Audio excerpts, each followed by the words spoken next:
Hi dears, പുതിയ episode വിശേഷങ്ങൾക്കായി എല്ലാ കൂട്ടുകാർക്കും സ്വാഗതം. അങ്ങനെ അരുന്ധതി ഋഷിയോട് പറയുന്നുണ്ട്, ഇവിടെ വെച്ച് എല്ലാം നിർത്തിക്കോ, ഇനി പോയാൽ അപകടം തന്നെയാണ്. ഋഷി പറയുന്നുണ്ട്, എൻ്റെ പെണ്ണിനെ ഇല്ലാതാക്കിയത് ആ പ്രഭാവതിയാണ്. സത്യങ്ങൾ ഇനി ആരൊക്കെ എന്തൊക്കെ അറിഞ്ഞാലും ശരി, അമ്മയായിട്ട് കാര്യങ്ങളൊന്നും ആരോടും പറയാൻ പോകേണ്ട. അമ്മയ്ക്ക് ഇത് അവസാനിപ്പിക്കണം എന്നുണ്ടെങ്കിൽ ഒരു വാക്ക് പറഞ്ഞാൽ മതി, ഞാൻ പിന്നെ ജീവനോടെ ഉണ്ടാവില്ല. പക്ഷേ മരിക്കുന്നതിന് മുൻപ് തന്നെ എൻ്റെ പെണ്ണിനെ ഇല്ലാതാക്കിയവരുടെ കുടുംബം മുഴുവനും അവിടെയുള്ളവരെ നശിപ്പിച്ചിട്ടായിരിക്കും ഋഷി ആത്മഹത്യ ചെയ്യാനായിട്ട് പോകുന്നത്. ഇത്രയും പറഞ്ഞിട്ട് ഋഷി പോകുന്ന സമയത്ത് കെവിൻ വന്നിട്ട് അരുന്ധതിയോട് പറയുന്നുണ്ട്, മാഡം ഇനിയിപ്പോൾ അവനെ നമുക്ക് തടുക്കാനായിട്ട് കഴിയില്ല. അവൻ്റെ പ്ലാൻ എന്താണോ അത് തന്നെ നടക്കട്ടെ. അരുന്ധതി തീയിലുമല്ല വെള്ളത്തിലുമല്ല, ആ ഒരു രീതിയിലാണ് നിൽക്കുന്നത്. ആ സമയത്ത് കെവിനാണെങ്കിൽ പോവുകയും ചെയ്യുന്നു. അതേസമയം അവിടെയാണെങ്കിൽ ഹോസ്പിറ്റലിലെ കാണിക്കണേ. മാധവൻ പറയുന്നുണ്ട്, എത്രയും വേഗം തന്നെ ഡിസ്ചാർജ് ആക്കിയിരുന്നെങ്കിൽ പോകാമായിരുന്നു. രാധികയ്ക്കാണെങ്കിൽ ഭയങ്കര തലവേദന. ശാരിക വന്നിട്ട് പറയുന്നുണ്ട്, അമ്മ നല്ല തലവേദനയെങ്കിൽ മാത്രം ഈ ഗുളിക കഴിച്ചാൽ മതി. മോളെ അതല്ല, നിൻ്റെ അച്ഛനാണെങ്കിൽ ഡിസ്ചാർജ് വേണം എന്ന് പറയാണ്. അത് കേട്ട് ശാരിക ദേഷ്യത്തിൽ പറയാണ്, അച്ഛാ വീട്ടിലേക്ക് പോയാലും ശരി അച്ഛന് ജോലിക്കൊന്നും പോകാൻ കഴിയില്ല. ഇനി കുറേ കാലം ബെഡ് റെസ്റ്റാണ് വേണ്ടത്. അതിന് വേണ്ടിയിട്ട് അച്ഛൻ മര്യാദയ്ക്ക് കിടന്നേ മതിയാവൂ. ഡോക്ടർ പറഞ്ഞാൽ നമുക്കിവിടെ നിന്ന് പോകാമല്ലോ, അതുകൊണ്ടൊന്ന് സമാധാനത്തിലിരിക്കെ. അപ്പോഴാണ് ദേവികയുടെ വരവ്. ദേവിക വന്നിട്ട് പറയുന്നുണ്ട്, അച്ഛാ ഹരിയങ്കിൾ വന്നിട്ടുണ്ട് കേട്ടോ. ഹരിയങ്കിൾ എന്നെ ഫോണിൽ വിളിച്ചു, അച്ഛൻ്റെ കാര്യങ്ങളെല്ലാം തിരക്കി, സുഖമാണെന്നൊക്കെ തിരക്കി. മിക്കവാറും അച്ഛൻ്റെ കാര്യങ്ങൾ അന്വേഷിക്കാനായിട്ട് അങ്കിൾ ഇങ്ങോട്ട് വരും. തിരക്കൊഴിഞ്ഞിട്ടാ വരാൻ പോണേ. അത് കേട്ട് മാധവൻ പറയുന്നുണ്ട്, അദ്ദേഹം ഒന്ന് വന്നെങ്കിൽ മതിയായിരുന്നു. നിന്റെ കാര്യത്തിൽ ഒരു തീരുമാനം ഉണ്ടാക്കണം. ഇന്നലെ ഞാൻ സിദ്ധാർത്ഥ സാറിനോടും എല്ലാം പറഞ്ഞിട്ടുണ്ടായിരുന്നു. അത് കേട്ട് ദേവിക പറയുന്നുണ്ട്, അച്ഛാ എൻ്റെ കാര്യം അച്ഛൻ ആരോടും പറയാൻ നിൽക്കേണ്ട.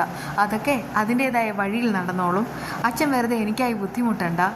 ആ സമയത്ത് തന്നെ ശാരിക പറയുന്നുണ്ട്, അതെ ചേച്ചി പറഞ്ഞതിലും കാര്യമുണ്ട്. സത്യം പറഞ്ഞാൽ ചേച്ചിയാണെങ്കിൽ ഇപ്പോഴൊരു MLA ആണ്. ഭർത്താവായാലും ശരി ആർക്കും അങ്ങനെ ഒരു പരിഗണന കൊടുക്കേണ്ട കാര്യമൊന്നുമില്ല. ഭർത്താവാണെങ്കിൽ ക്രിമിനൽ കേസിൽ അകപ്പെട്ടു പോയാൽ എന്ത് ചെയ്യും? ആ സമയത്ത് അത് കേട്ടിട്ട് അവരാകെ അമ്പരന്നിരിക്കുന്നു. അപ്പോഴേക്കും രാധിക ചോദിക്കുകയാണ്, നീ എന്താടി അർത്ഥം വെച്ച് ഓരോന്നൊക്കെ നന്ദനെക്കുറിച്ച് പറയുന്നത്? അത് കേട്ട് ശാരിക പറയാണ്, ഒരുപാട് കാര്യങ്ങൾ പറയാനുണ്ട്. നിങ്ങൾക്കൊന്നും ഇപ്പോഴത് പറഞ്ഞാൽ മനസ്സിലാവത്തുമില്ല. ഭാര്യയ്ക്കും ഭർത്താവിനും തുല്യമായ പരിഗണന ഉണ്ടാവണം. അതുകൊണ്ടൊക്കെ തന്നെ ചേച്ചിയോട് നിങ്ങൾ ഇനി ഈ കാര്യം പറയുകയും വേണ്ട. കാരണം ഒരു MLAക്ക് ഭർത്താവ് ക്രിമിനൽ കുറ്റം ചെയ്താൽ അത് പരിഗണിക്കേണ്ട ആവശ്യമൊന്നുമില്ല. ഇത്രയും പറഞ്ഞ് ദേവികയും വിളിച്ചിട്ട് പുറത്തേക്ക് പോവുകയാണ്. അപ്പോഴേക്കും മാധവൻ രാധികയോട് ചോദിക്കുന്നുണ്ട്, ഇതിൻ്റെയൊക്കെ അർത്ഥം എന്താ? എനിക്കൊന്നും അറിയില്ല. ചില സമയങ്ങളിൽ പിള്ളേരെന്തൊക്കെയോ നമ്മളിൽ നിന്ന് മറച്ചു പിടിച്ചാൽ സംസാരിക്കുന്നതെന്ന് എനിക്ക് തോന്നുന്നുണ്ട്. പക്ഷെ കാര്യം എന്താണെന്ന് അങ്ങോട്ട് മനസ്സിലാവുന്നതുമില്ല. അത് കേട്ടിട്ട് മാധവനും ഒന്നും മനസ്സിലാവുന്നില്ല. അതേസമയം രജനി കരച്ചിലോട് കരച്ചിൽ. ഇപ്പോഴാണ് കാര്യങ്ങളുടെ നിജസ്ഥിതി അവൾക്ക് ബോധ്യപ്പെടുന്നത്. മൊബൈൽ എടുക്കുന്നു, അമ്മയെ വിളിക്കുന്നു, വീട്ടിൽ വിളിക്കുന്നു, പക്ഷെ കിട്ടുന്നതേ ഇല്ല. ഇതെന്തായി കിട്ടാത്തത് എന്നൊക്കെ ഇങ്ങനെ പറഞ്ഞിട്ട് പരിതപിക്കുകയാണ്. അപ്പോഴാണ് ഗിരീഷ് മാഷിൻ്റെ വരവ്. ഗിരീഷ് ചോദിക്കുകയാണ്, എന്താ രജനി, ഞാൻ എൻ്റെ അമ്മയെ വിളിക്കുന്നതാ, പക്ഷെ കിട്ടുന്നില്ല, ഇതെവിടെ പോയോ ആവോ? അത് കേട്ട് ഗിരീഷ് പറയുന്നുണ്ട്, ഇപ്പോൾ തന്നെ മാഡം ആകെപ്പാടെ സങ്കടത്തിലും വിഷമത്തിലും ഇരിക്കുകയാണ്. നീ ഇപ്പോൾ അങ്ങോട്ട് വിളിക്കേണ്ട. വിളിച്ചാലേ അവർക്കൊക്കെ ഭയങ്കരമായിട്ട് പ്രത്യേകിച്ച് മാധവേട്ടൻ ഹോസ്പിറ്റലിലാകാനുള്ള കാരണം നിന്റെ അനുജനാണ്. അത് മാത്രമാണോ ഋഷിയുടെ കേസും എല്ലാം കൂടെ ഒക്കെ ചേർന്നിട്ട് നിന്റെ അമ്മയ്ക്ക് ആകെ തലവേദനയായിട്ട് നിൽക്കുക. അതിനിടയ്ക്ക് നീ വിളിച്ചാൽ ശരിയാകത്തില്ല. അത് കേട്ട് അവൾ പറയുന്നുണ്ട്, പക്ഷെ എനിക്ക് എൻ്റെ അമ്മയെ കാണണം, ആ വീട്ടിലുള്ള എല്ലാവരെയും കാണണം. അവരെ കണ്ടിട്ട് കാര്യങ്ങളൊക്കെ സംസാരിച്ചാൽ മാത്രമേ എനിക്കൊരു സമാധാനം കിട്ടുകയുള്ളൂ. അത് കേട്ട് ഗിരീഷ് പറയുന്നുണ്ട്, എന്നാലേ നീ വിളിക്ക് എന്ന് പറഞ്ഞിട്ട് ഭയങ്കരമായിട്ട് ദേഷ്യപ്പെടാണ്. അത് കേട്ടിട്ട് അവളാണെങ്കിൽ ഒന്നടങ്ങിയിട്ട് നിൽക്കുന്നുമുണ്ട്. ഇതിനിടയ്ക്ക് ഇസബെല്ലയുടെ പാപ്പ വന്നിട്ട് ചോദിക്കുകയാണ്, ഇവിടെ എന്തൊക്കെയാണ് നടക്കണേ? ദേവികയോട് ആരാ സത്യങ്ങൾ തുറന്നു പറഞ്ഞത്? ഇസബെല്ല പറയുന്നുണ്ട്, എല്ലാം അവർക്ക് പറയേണ്ടി വന്നു. അതായത് അവളുടെ അച്ഛൻ അപകടം ഉണ്ടായത് നന്ദൻ്റെ കൈകൊണ്ടല്ലേ. അവൾ ചോദിക്കാനായിട്ട് ചന്ദ്രത്ത് പോയി. ആ സമയത്താണ് നന്ദന് നടന്ന കാര്യങ്ങൾ പറയേണ്ടി വന്നത്. ഇതിപ്പോൾ ദേവിക നമ്മളോടൊപ്പം നിന്നില്ലെങ്കിൽ എന്ത് ചെയ്യും എന്നിങ്ങനെ ചോദിക്കുമ്പോൾ ഇസബെല്ല പറയുന്നുണ്ട്, അതിപ്പോൾ നമ്മുടെ കൂടെ നിന്നില്ലെങ്കിൽ അത് നമ്മുടെ കാര്യം കഷ്ടത്തിലാവുമല്ലോ പാപ്പാന്ന്. ആ സമയത്ത് അയാൾ പറയുന്നുണ്ട്, നീ എന്തായാലും ചെയ്തത് മണ്ടത്തരം തന്നെയാണ്. ഇനി എന്താന്ന് നമുക്ക് കാത്തിരുന്ന് കാണാം. ആ സമയത്ത് ഇസബെല്ല അറിയിക്കുന്നുണ്ട്, അല്ല അവളിനി അവളുടെ ഭർത്താവിനെ രക്ഷപ്പെടുത്തുകയാണോ ശിക്ഷിക്കാൻ പോവുകയാണോ എന്നാണെന്ന് ഞാനൊന്ന് നോക്കട്ടെ, അത് കഴിഞ്ഞ് ബാക്കിയുള്ള കാര്യങ്ങൾ തീരുമാനിക്കാം. അങ്ങനെ കുറേ കാലത്തിന് ശേഷം ഹരി നേരെ വരുന്നത് ചന്ദ്രോത്ത് വീട്ടിലാണ്. പ്രഭാവതി ഹരിയെ കണ്ടിട്ട് ആകെ ഷോക്ക് ഏറ്റതുപോലെ നിൽക്കുന്നു. ആ സമയത്ത് അദ്ദേഹം ചോദിക്കാൻ, എന്തു പറ്റി പ്രഭ, എന്താ? അല്ല ഹരിയേട്ട, ഞങ്ങളുടെ സങ്കടവും ഞങ്ങളുടെ സന്തോഷവും എല്ലാം പോയി, സമാധാനവും പോയി, ജീവചവമായിട്ടാ ഇപ്പോൾ ജീവിക്കുന്നത് തന്നെ. നീ എന്താ എന്നെ കണ്ട് പേടിക്കുന്നത്? അല്ല, നിങ്ങളൊരു ന്യായാധിപനല്ലേ? അത് കേട്ട് ഹരി പറയുന്നുണ്ട്, ഞാനൊരു ന്യായാധിപനൊക്കെ തന്നെയാണ്, പക്ഷേ ഇത് ചന്ദ്രോത്ത് വീടാണ്, ഇവിടെ എനിക്ക് വരാനുള്ള അവകാശമുണ്ട്. പിന്നെ നിനക്കായിട്ട് കുറച്ച് സാധനങ്ങളെല്ലാം ജാനകി തന്നയച്ചിട്ടുണ്ട്. ആൾക്കാണെങ്കിൽ എമർജൻസി ആയിട്ട് ഹോസ്പിറ്റലിൽ പോകേണ്ട കാര്യം ഉണ്ടായിരുന്നു, അതുകൊണ്ട് അങ്ങോട്ട് പോയിരിക്കുക എന്ന് പറഞ്ഞിട്ട് ഗിഫ്റ്റും കാര്യങ്ങളൊക്കെ ഏൽപ്പിക്കുന്നുണ്ട് കേട്ടോ. സിദ്ധു എവിടാൻ ചോദിക്കുന്ന സമയത്ത് കുളിക്കുകയാണെന്ന് പറയുന്നു.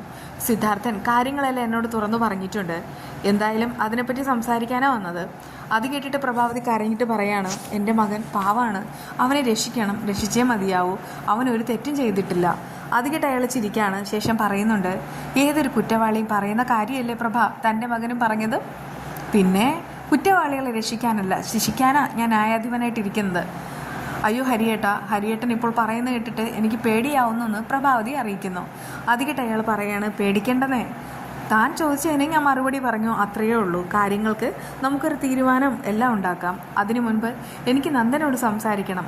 കുറ്റവാളികളെ യഥാർത്ഥത്തിൽ ശിക്ഷ വിധിക്കുന്നതിന് മുൻപ് തന്നെ അവർക്ക് പറയാനുള്ള കാര്യങ്ങൾ ന്യായാധിപൻ കേൾക്കും. ഇവിടെ എനിക്ക് നന്ദൻ എന്താ പറയാനുള്ളതെന്ന് മുഴുവനായിട്ട് കേൾക്കണം. അത് കഴിഞ്ഞിട്ട് ബാക്കി തീരുമാനിക്കാം.